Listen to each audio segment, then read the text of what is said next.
بسم اللہ الرحمن الرحیم۔ شروع اللہ کے نام سے جو بڑا مہربان اور نہایت رحم والا ہے۔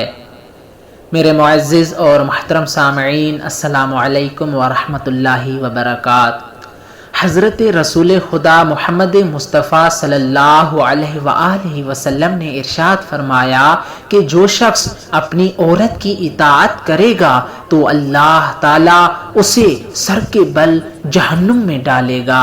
تو لوگوں نے حضرت محمد مصطفیٰ صلی اللہ علیہ وآلہ وسلم کی خدمت میں عرض کی کہ یا رسول اللہ، اس اطاعت سے کون سی اطاعت مراد ہے؟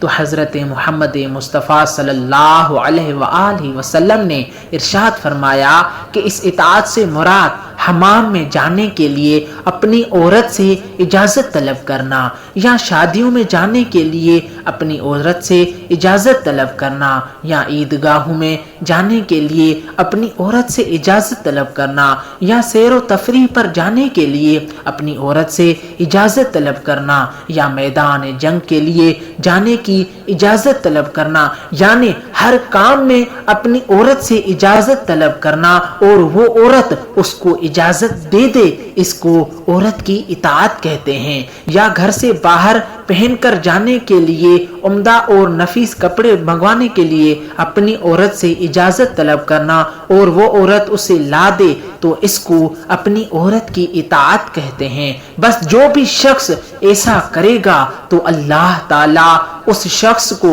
سر کے بل جہنم میں ڈالے گا۔ اور اس کے بعد حضرت محمد مصطفیٰ صلی اللہ علیہ وآلہ وسلم نے ارشاد فرمایا کہ عورتوں کی مثال پسلی کی ہڈی کی سی ہے کہ اگر اسے اس کے حال پر رہنے دو تو نفع پاؤ گے، اور اگر سیدھا کرنا چاہو گے تو ممکن ہے کہ وہ ٹوٹ جائے۔